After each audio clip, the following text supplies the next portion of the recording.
Good morning friends. आज अपन पढ़ रहे हैं ह्यूमन पाचन तंत्र के बारे में पढ़ेंगे।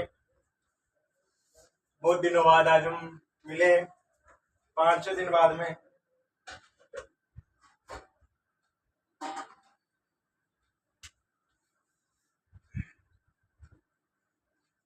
मानव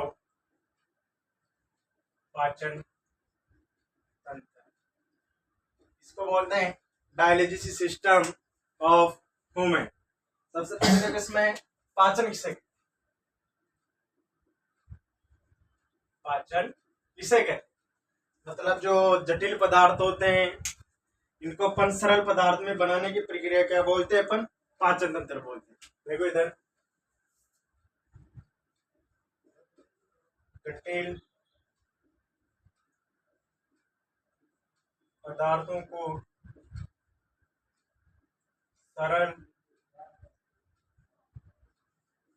पदार्थों में बदलने की प्रक्रिया को क्या बोलते हैं? अपन पाचन कहते हैं। तथा इसी प्रक्रिया को कहते हैं तथा इसी विधि को क्या बोलते हैं? अपन पाचन तंत्र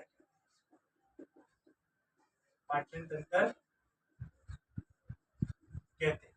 मतलब जो जटिल पदार्थ होते हैं इसको सरल पदार्थ में बनाने की विधि को अपन क्या बोलते हैं? बदलने की प्रक्रिया को पाचन कहते हैं। इसी विधि को अपन क्या बोलते हैं? अपन पाचन तंत्र कहते हैं।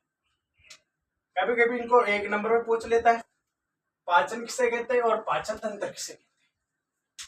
पाचन की तो बता दी, जटिल पदार्थों को सरल पदार्थ में बदलने की प्रक्रिया क्या बोलते हैं? अपन पाचन कहते हैं। और पाचन तंत्र क्या कहते हैं? इसी विधि को अपन क्या बोलते हैं? पाचन तंत्र। अब ह्यूमन जो पाचन तंत्र होता है इसके कौन कौन से प्रमुख अंग होते हैं उसके बारे में अपन लिखेंगे। देखो इधर, मानव पाचन तंत्र के प्रमुख अंग। आप इसको इंग्लिश में लिखना चाहो तो लिख सकते हो। Main parts of human digestive system होता है। डाइजेस्टिव सिस्टम होता है, डायलिसिस सिस्टम होता है। देखो इसमें क्या क्या अंग आते हैं। सबसे पहले आता है मुंह। इसको अपन मौत नहीं रे, मुख। अब दूसरा नंबर पे आया तो मुख में भी अपनी 3 चीज, मतलब मुख में भी अपनी क्या होती है? इसमें 3 पार्ट। एक तो होता है दांत, दूसरी होती है जीभ, तीसरी होती है ग्रंथियां। मतलब मुंह के कितने पार्ट होते हैं? 3 पार्ट। एक तो होते हैं दांत, एक होती है जीभ और दूसरी होती है ग्रंथि। मतलब ग्रंथियां भी कौन कौन सी? जैसे लार है, लार ग्रंथि। एंजाइम भी पाए जाएंगे इसमें। और दूसरा पार्ट आता है इसमें मुख के बाद में कहा जाएगा? फूड पाइप में, मतलब आहार नाल में जाएगा। दूसरा लिखो इसमें आहार नाल। आहार नाल को इंग्लिश में बोलते हैं अपन फूड पाइप। क्या बोलते हैं इसको? फूड पाइप बोलते हैं।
मुख आ गया।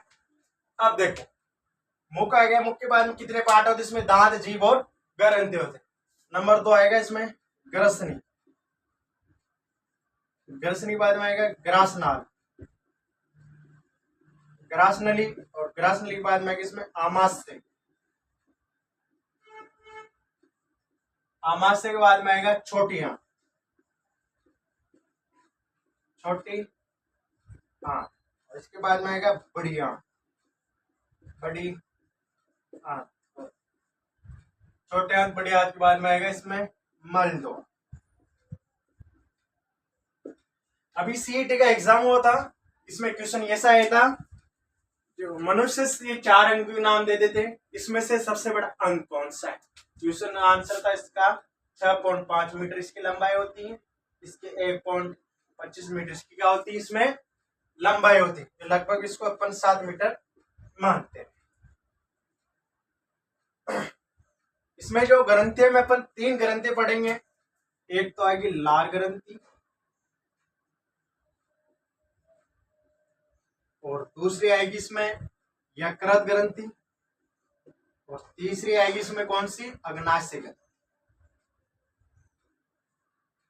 ये तीनों ग्रंथि किससे संबंधित है? अपनी पाचन तंत्र की ग्रंथि से, पाचन ग्रंथि।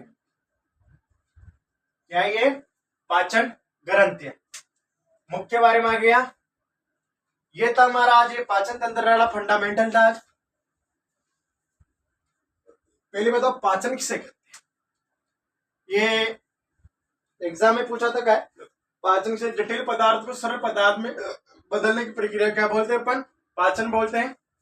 और इसी विधि को पाचन मानव पाचन तंत्र के प्रमुख अंग होते हैं। कौन कौन से? मुख में 3 होते हैं, दांत, जीभ और ग्रंथि होती हैं।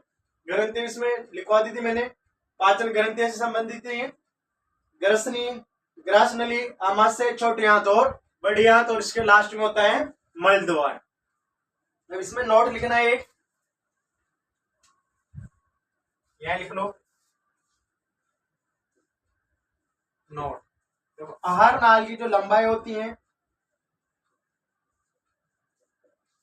नाल की लंबाई होती है 30 से 32 फीट। ये तो फीट में हो गए। आप इसमें मीटर में लिखना चाहते हो कितने मीटर की होती है साहब? ये 10 मीटर। कितने मीटर की होती है? 10 मीटर की। ये जो एग्जाम में क्वेश्चन पूछा था सीईटी 12th लेवल में आया था, ये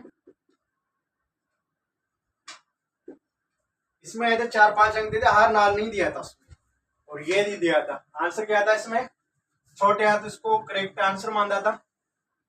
और अपन कल इनके अंगों के बारे में डिस्कस करेंगे, मुख, ग्रसनली, ग्रसनाल, आमाशय, और इसकी जो आमाशय की जो आकृति रहती है कैपिटल जे के समान होती है, ये वाली। कल अपन डिस्कस कर देंगे। आज के लिए इतना ही, धन्यवाद।